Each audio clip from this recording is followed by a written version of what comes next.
Hello everybody, this is Mongo's first English entertainment talk show named Inspired by Zaya. Mongo's future is not only mining sector. Instead of it, our future will dependent on very educated, intellectual and multifaceted young representatives. Today I'm inviting very special guest who is the Director of Academic Affairs of Mongo National University. So hi on drum, thanks for coming. Hello, thank you for inviting me. Are you ready to speak in English? Yes, I am. So I think that it is my privilege to talk this really young scientist woman. And so tell me about yourself and what kind of universities and high schools did you graduate? Well, I was born in Russia when my parents were studying there. And then I went to 23rd School of UB. And after that, I went to USA as an exchange student to a high school there. And spent a year there, graduated my high school, and then I went to United Kingdom.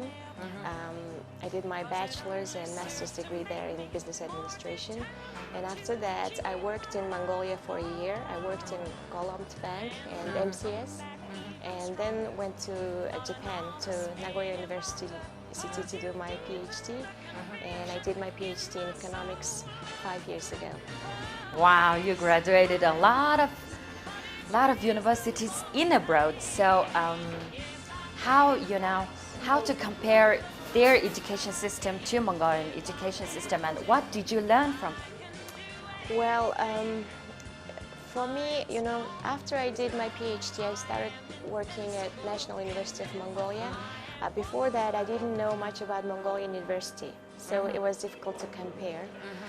But when I started to work at the university in Mongolia, I started to realize that a lot of changes has to be made there. But of course, National University of Mongolia had a lot of great human resource, which means a lot of professors who did their PhDs in various subjects abroad in great universities like Cambridge, Oxford, and Columbia, University of Columbia, etc. So there were a lot of people who also wanted to change National University of Mongolia. The university, they had a good capacity, but I think they needed to evolve into something better. And I and also the administration team right now working at the university, they believe that liberal arts education system is best for Mongolia. So we tried to change the university system, management, everything close to that. But of course, it's very difficult. You can't change everything in short period. So we're still in a process of changing. Now you're working, your position is a very serious position, I think. So how can you handle this really, Mongolia National University, it is, I think, the #1 University of Mongolia. So how do you handle this really serious position? Of course, I had a lot of things to learn. I'm a young person. Anyway, how old are you now? Well, I'm just over 30. Yeah, okay. And it was very difficult. I had a lot to learn, to study, and also with the help of very strong administration team, we've been able to change the university education system. And at the administration team, there's a lot of professors who did their PhDs or post-PhDs in US universities or Korean or Japanese, great universities. So they all had some kind of experience with foreign universities and liberal arts education system. So we, of course, did it together. It's not, just me by myself. It wouldn't be possible. It would be impossible.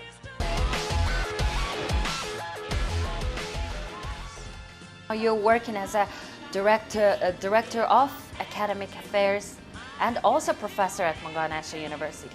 And also, how many positions do you have? Maybe you're a kind of member and, you know, and also working as a consultant. So how many positions do you have now? Yes, well, just now my contract with the World Bank has ended. I was working as a national consultant for the national mining company called Erdeniz Mongol. Yes. Yeah, and so I do consultancy work time to time, and also I am involved in many non-government organizations. One of them is Women in Science, Technology, Engineering and Mathematics in Mongolia. This year I'm working as the CEO. We're changing the CEO each year. Working as a CEO? Yes, for that non-government organization. Yeah.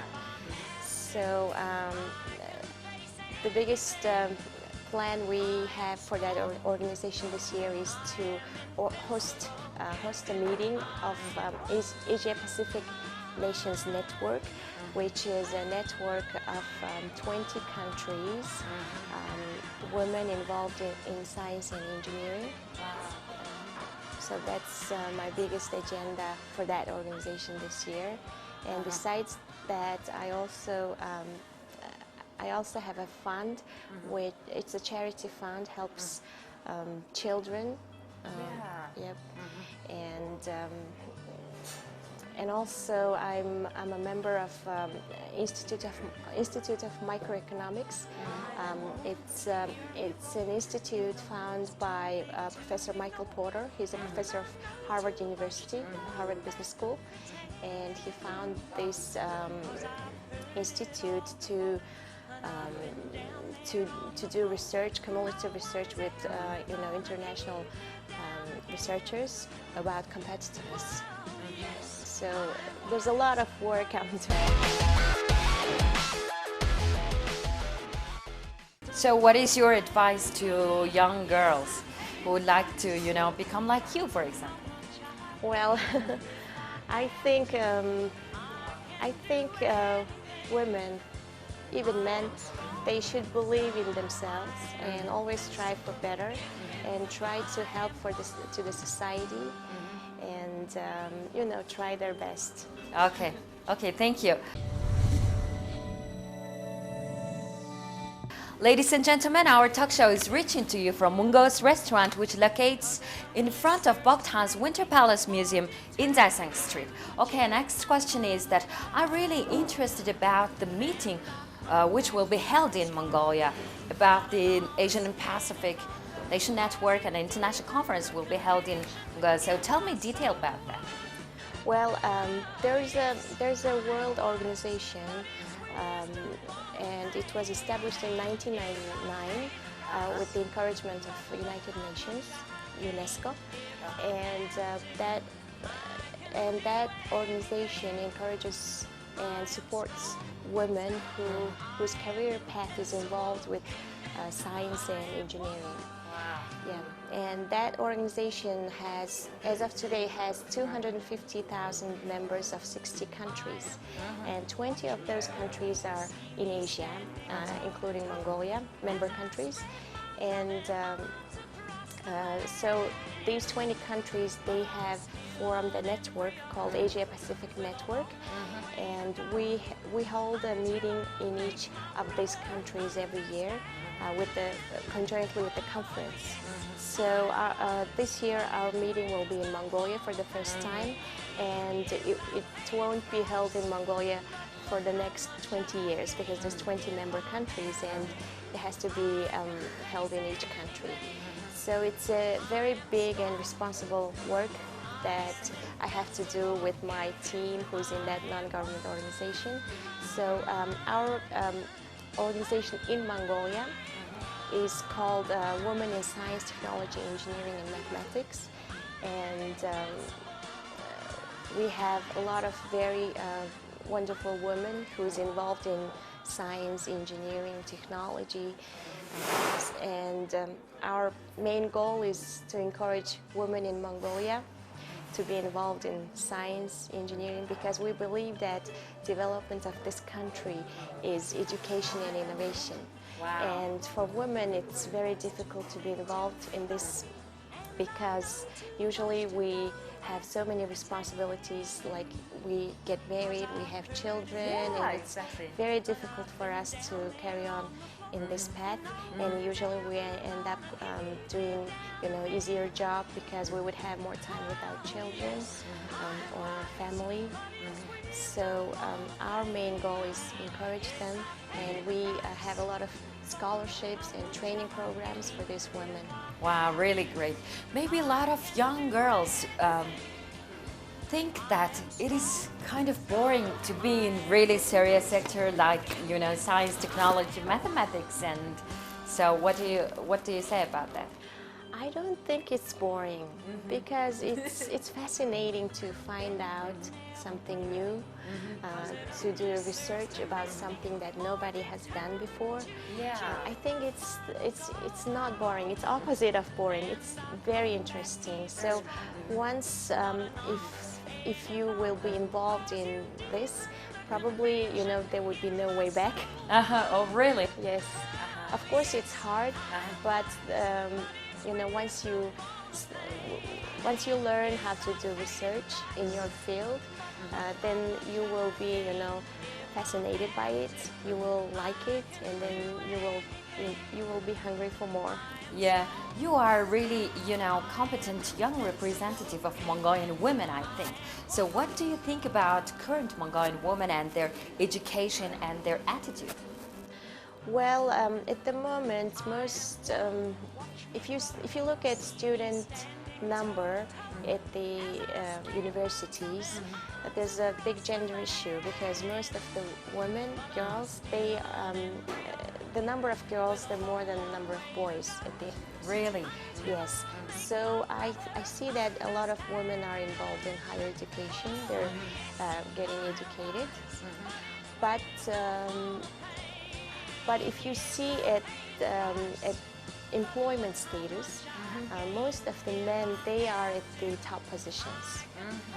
But a lot of women are, educated. They have higher education, but the management is in hands of men.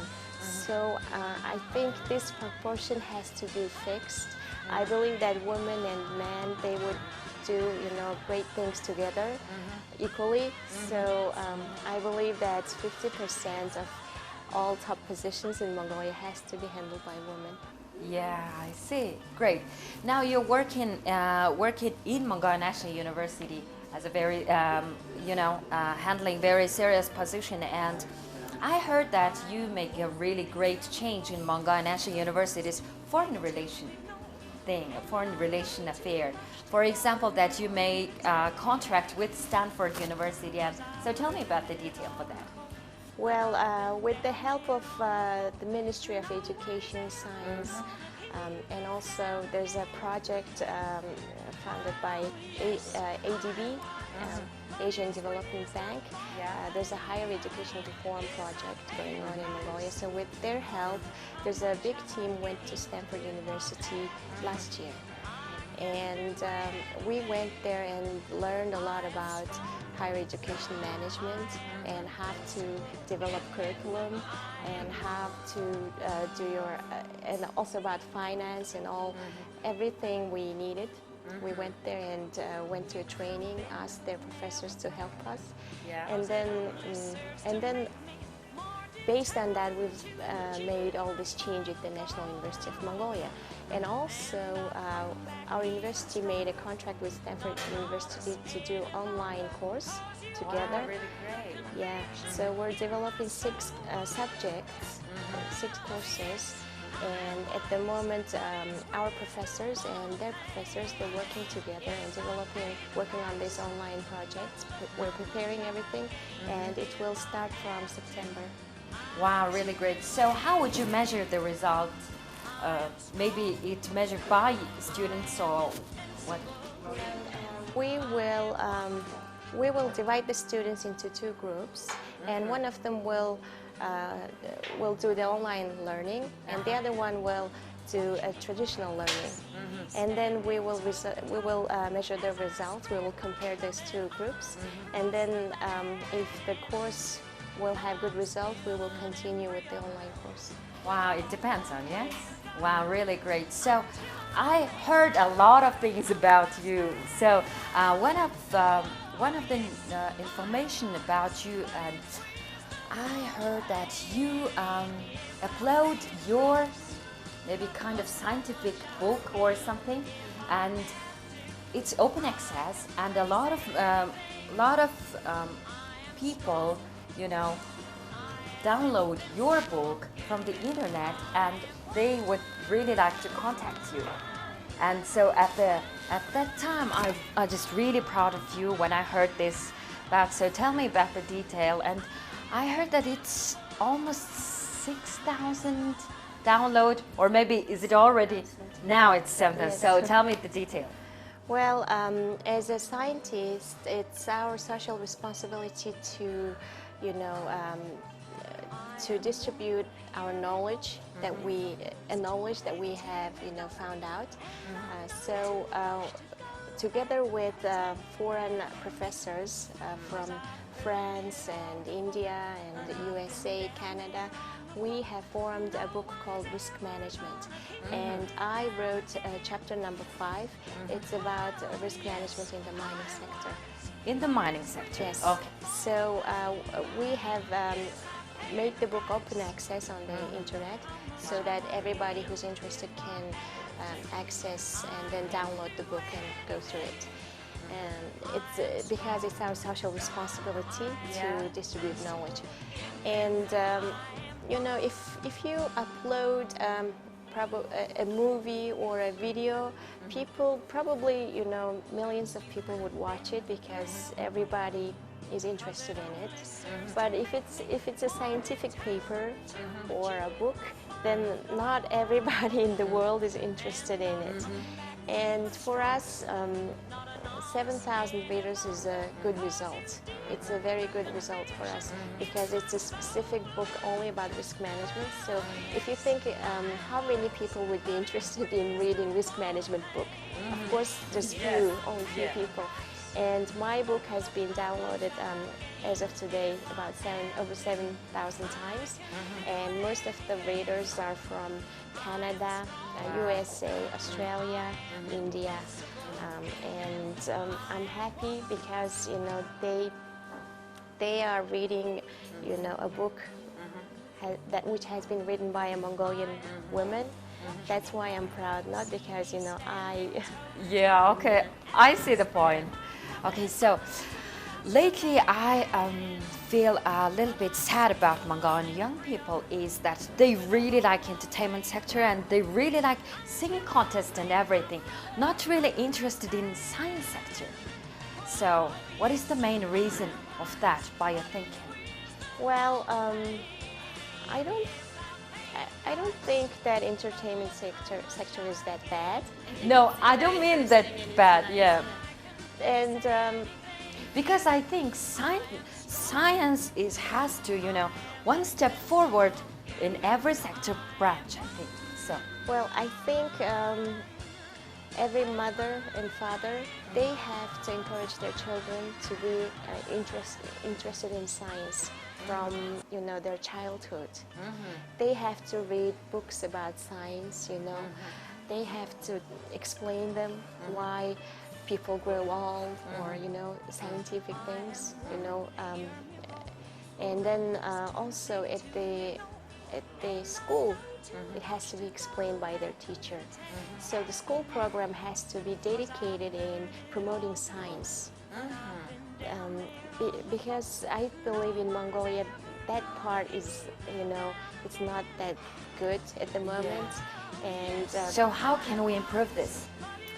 Well, for example, when I went to USA to high school, I became very interested in biology and chemistry because they've been explaining, you know, everything that is happening around my life in science. Oh, really? I felt that science was so close to my life, to everything around me, and then I started to understand why I have to learn this, why I have to know that. So when you teach children, you have to tell them why you need to learn. You have to explain them, make them understand that science is all around them. It's not something, you know, up there. Yeah, because they have a lot of imagination that science is up there. Yeah, yeah, good. Dear guys, our talk show is reaching to you from Mungo's restaurant, which locates in Bogdan's Winter Palace, in front of Bogdan's Winter Palace Museum in Dasing Street. Okay, let's change the topic a little bit.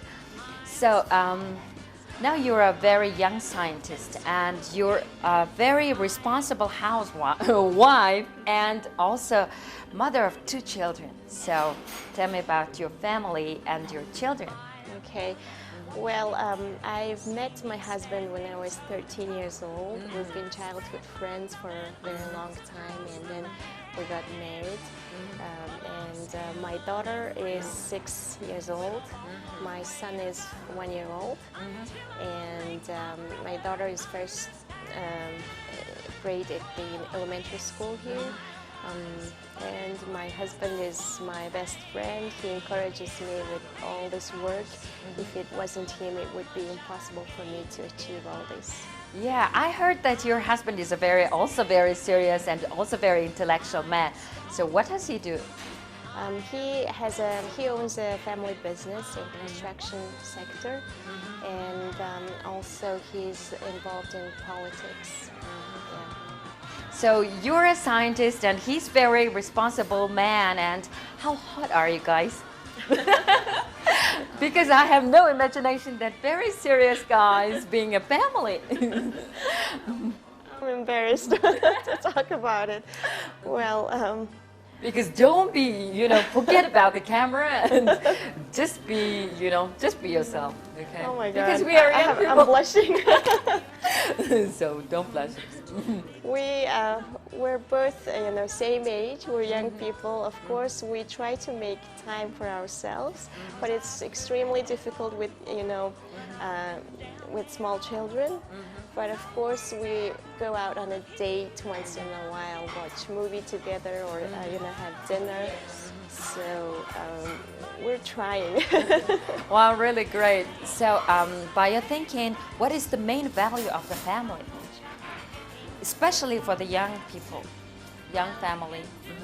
I believe that first of all, couples, they have to respect each other. Have to be respectful with each other so that they can set a very good example for their children. And second thing is they have to be responsible. 50% each, 50-50 responsible. They have to look after their children, and then if, for example, if I'm busy, he can help me, and if he's busy, I can help him. But still, we have to know that we both are responsible for these 2 children and for this family. So whatever we do, whatever decision we make, we have to bear in mind that we have a family. I think that maybe a lot of guys really like you because you're very smart and very educated young scientist and even beautiful. How do you pay attention on your beauty? Well, I don't think I would be giving good advice on that because I don't do much really. Of course, once in a while I go to beauty salon. But other than that, in the evening I just clean my face, wash, and put some lotion. That's all. Okay, so maybe a lot of girls want to hear from you that how to be a successful woman in this society.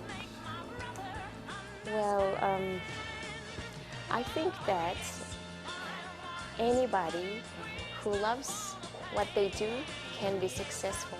So you just have to do what you are passionate about, and then keep doing that, keep trying without giving up, then you would be successful. Sometimes are you getting tired of being so serious? I don't know. I don't think that I'm serious, but everybody else thinks that I'm serious. Because when I see you, you look so serious. And how, for example, how many times do you hang out with your friends in a week, for example? Well, once a month.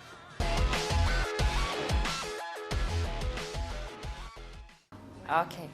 So at the end of the interview, I just really want to ask you that I don't know a lot about science or something else. So who are you as a woman?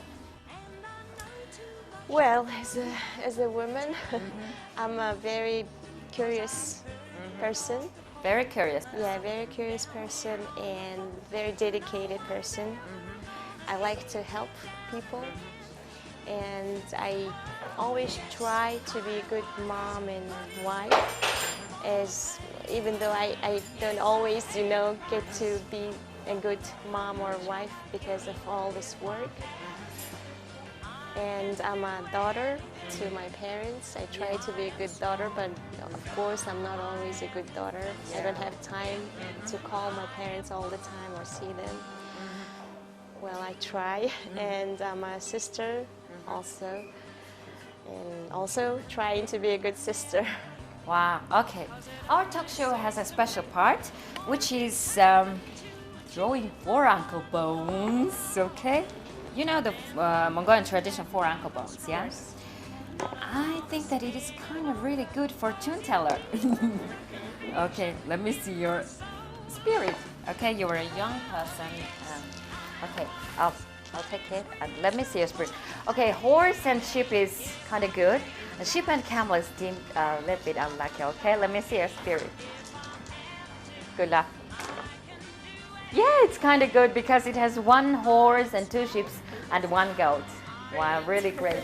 So now our camera is opening to you and our microphone is opening to you. You can say your whatever you want. Okay? Okay, first of all, thank you for inviting me. You're welcome. And it was a nice experience for me talking in English. Is that you're a young representative of Mongolia, and I can't end my talk show without asking what is your desire and passion and dream in the future? In the future, What is your plan, maybe? well, my short-term plan is right now I'm working on two books. One is in project management, the other one is in mining business management. Previously, I wrote a book in English based on my dissertation, PhD dissertation, and it's now being sold on Amazon.com. Wow. And it's been there for sale for 5 years, and now I think it's time for me to write something in Mongolian for the Mongolian children, students, and everybody else. And also, after that, I'm planning to write a book about a historic book, Wow, really great historic. but based on a story about my grandparents. When they were alive, they used to talk a lot about Mongolia at their time when they were young, and it was fascinating for me. And I'm doing a little bit research, history research on that, so I'm planning a book on that. But overall, in the future, I want this country to be, a developed country. I want my children to live in a beautiful, clean, and healthy country. Wow, really great. Okay, Ondram, thanks for coming. It was really nice to talk to you. It's my privilege to talk to you with this really beautiful young scientist. I wish you every success in your life and work in the future. Wish you all the best. Thank you very much for inviting me. Yeah, you're welcome. It was the Mongolia's first English entertainment talk show named Inspired by Zaya. I always really proud to my really competent young people. Today, when I meet this really young female scientist, I remember one word is that if you invest in a girl's education, she can feed herself, her children, her family, her community, even her nation. Try your best, girls. Maybe we are stronger than men. See you next time, guys.